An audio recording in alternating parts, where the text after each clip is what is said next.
Being multidimensional is a good thing. So when you start thinking about streams of income, think of multiple streams of income.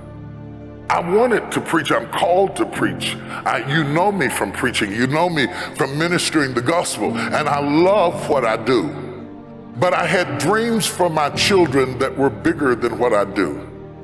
I did not want my children to have to fake being me in order to be successful.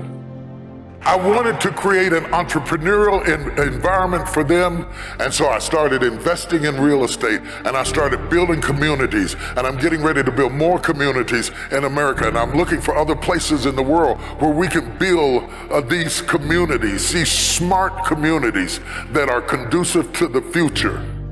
You do not build your business on where you are or where you've been. You build your business on where you're going. So then, if you are building for the future, then you have to reimagine your strategy. I'm going to give you a couple of big words, big words, like strategy. This is how you're going to do it. You're going to do it through a strategy. I got here through a strategy. What is a strategy? A synchronized step-by-step plan from point A to point B.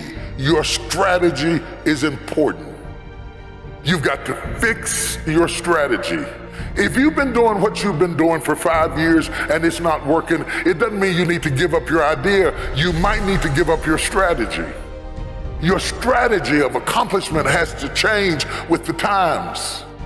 You may not have hit your customer yet, but that doesn't mean your customer's not out there. You've got to find somebody, and let me tell you who wants what you got. The person who wants what you have is a person who sees what you have as an answer to their problem.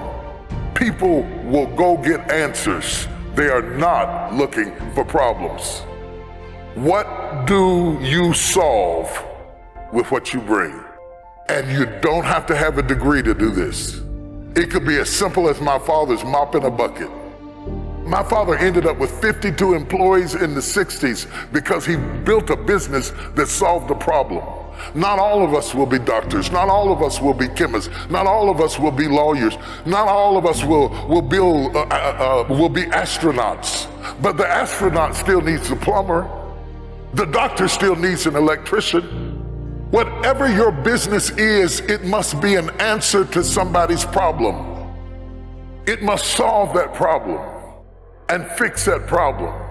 And when you do whatever you do and you find yourself maxing out at what you do is not who you are.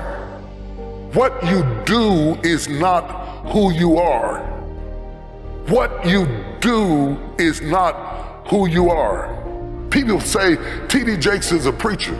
First of all, he wasn't always. Second of all, T.D. Jakes is a man. He is a man called to preach. See, when people give you titles, they imprison you. If I bought into that, I wouldn't have done almost $500 million worth of films at the box office, because I would have said, I'm a preacher, I can't do that. Don't let anybody lock you up with a title in a prison that is beneath your level of gifting.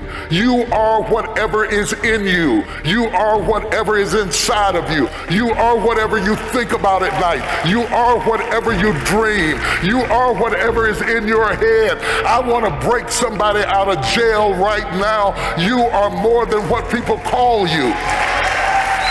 Am I in the right place?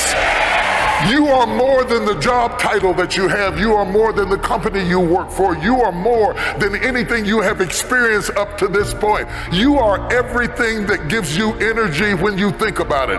Find out what are the things that make you leap out of the bed in the morning. What are the things that give you energy when you think about them? Your purpose is in your passion. Your purpose is in your passion. Don't sit there and say, I don't know why I'm here. You do know why you're here. Find the thing that gives you energy when you do it, that ideas start teeming over in your head when you get in it. Find the thing that when you get into it, you're curious about it, you're attracted to it, you're drawn to it. Because whatever the anointing you respect is the anointing you receive. Oh, can I talk to you, somebody? The anointing you respect is the anointing you receive. So the person that you idolize, you probably idolize them because they're doing something that is in you. Other people ignore them. And you would walk a mile to hear them or see them or hear them sing or watch them build or hear them orate or whatever it is that they do. It's because it's in you. When I was 8 years old, I was sitting in the back of the car with my mother, and my mother was a speaker, and she went out and did public speaking. And I was sitting in the back of the car. At 8 years old, I said, right now I'm going to hear you speak. And they called me Miss Jake's son. But the time will come, you'll come to hear me speak, and they'll call you Tom Jake's mother.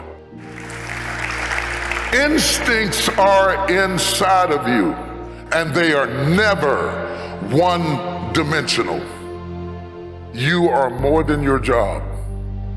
So if your job goes down, it doesn't mean you have to go down. While you're working for a company, never stop branding yourself. One of the problems that I find prevalent with millennials who, by the way, I love mentoring you above anybody. You are the best investment because you have the longest shelf life. You will outlast me, and you assure the fact that my work continues.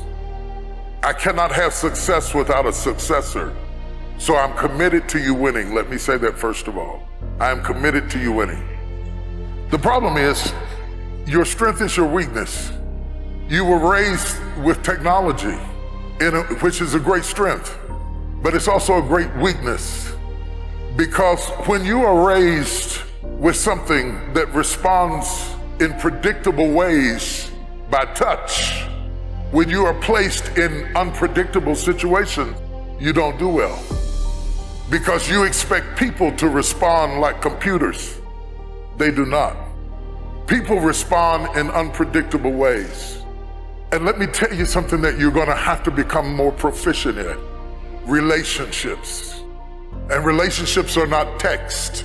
They're not tweets. They're communication. We are designed that we read more than language. I don't have to, like a minute ago, you were doing what you were doing. I didn't know what it meant, but I felt what it meant. So communication is more than speech. It's eye language, it's body language, it's voice inflection. All of those are tools. Because when you get ready to do business, people don't just do business with ideas, people do business with people. They do business with people. And you have to understand, in building that process, it is not like building a face page. There's work to it.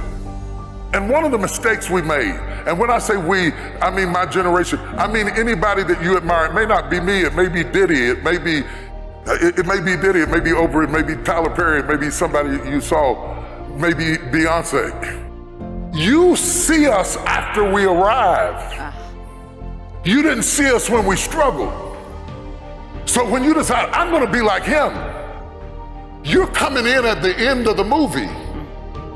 You missed the days I couldn't feed my kids. You missed the day that I went out in the field and gathered apples to feed my kids or used paper towels for diapers because I couldn't buy diapers. You came in later when you saw me on TV, and you want to leap over all of those no's to get to a yes.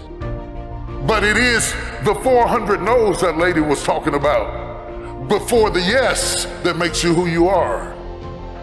And when you get a no, you give up and say, this must not be it. That's not true. That woman got 399 no's before she got one yes. You have to have the resolve inside of yourself to resist the temptation to believe the detractors and to continue to believe the voice within. And why is that important? It is the strength you gain from your failures that make you strong enough to stand up to your success. If I wanted to really destroy you right now, real fast, real quick, I would give you my life right now, and all that goes with it, and all the 300 and so employees of my little company, I would give it all to you right now in a flash, and say, there, it's yours, take it. You know why that would be criminal? I didn't give you the struggle and the strife and the experience and the pain that created it. You wouldn't be able to handle it. You wouldn't be able to stand it. It would be murderous to win too soon. Let me go biblical on you. The reason the prodigal son ended up in the hog pen is not that he didn't get what was his, it was that he got what was his too soon. And there is something to be respected about process. The process, the little steps that make a mile. It is not the destination. It is the things you learn along the way. It is the people who beguiled you and tricked you that make you wiser. Wisdom is made out of the stupid things you did before you got it. Don't miss it. That process is invaluable to you getting there. Does that mean that you have to be my age before you get there? Absolutely not.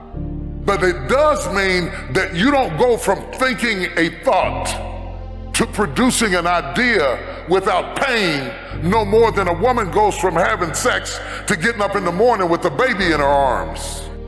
The gestation period is critical. Gestation creates formation.